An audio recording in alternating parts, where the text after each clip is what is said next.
One nation one election को लेकर लंबे समय से आ रही कवायद आगे बढ़ती दिखाई दे रही है। इस प्रस्ताव को मोदी कैबिनेट की मंजूरी मिल गई है। रिपोर्ट के मुताबिक संसद के शीतकालीन सत्र में बिल को पेश किया जाएगा और 2029 तक लागू किया जा सकता है। वन नेशन वन इलेक्शन क्या है? पीएम मोदी इसे क्यों लागू करना चाहते हैं और इसे लेकर क्या तैयारियां कर ली गई हैं? ऐसे ही जरूरी सवालों के जवाब जानेंगे।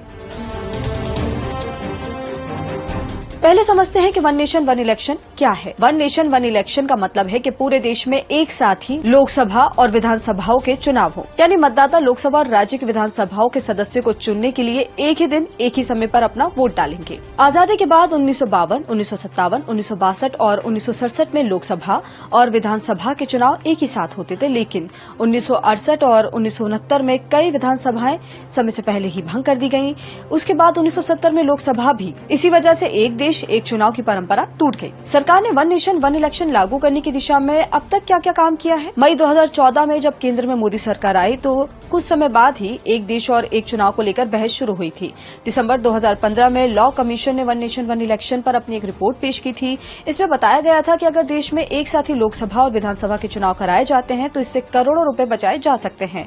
पीएम मोदी ने जून 2019 में पहली बार सभी पार्टियों के साथ इस मसले पर औपचारिक बातचीत के लिए बैठक बुलाई थी। 2020 में पीएम मोदी ने एक सम्मेलन में वन नेशन वन इलेक्शन को भारत की जरूरत बताया। सितंबर 2023 को सरकार ने इस मसले पर एक कमेटी बनाने का फैसला किया, जिसके अध्यक्ष पूर्व राष्ट्रपति रामनाथ कोविंद बनाए गए। इस कमेटी ने 14 मार्च को राष्ट्रपति द्रौपदी मुर्मू को अपनी 18,626 पन्नों की रिपोर्ट सौंपी थी। साथ ही रामनाथ कोविंद की अध्यक्षता वाले पैनल ने 5 प्रमुख सुझाव भी दिए, जैसे सभी राज्य विधानसभाओं का कार्यकाल अगले लोकसभा चुनाव यानी 2029 तक बढ़ाया जाए।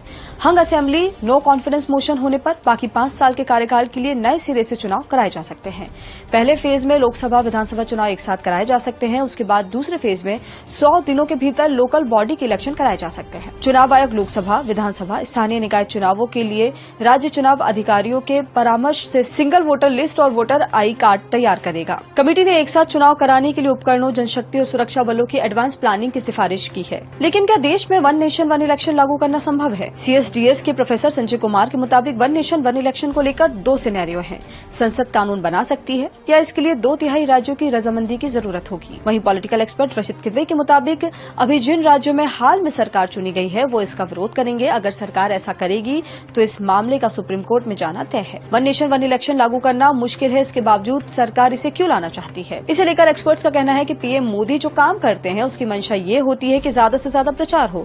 देश में बड़ी आबादी मध्यम वर्ग की है, उनको खर्चा बचाने की बात कहने से सरकार की लोकप्रियता बढ़ जाएगी। विधि आयोग के अनुसार वन नेशन वन इलेक्शन के प्रस्ताव से संविधान के अनुच्छेद 328 पर भी प्रभाव पड़ेगा, जिसके लिए अधिकतम राज्यों का अनुमोदन लेना पड़ सकता है। एक देश एक चुनाव के तहत हर राज्य की विधानसभा के अधिकार और कार्यक्षेत्र प्रभावित हो सकते हैं।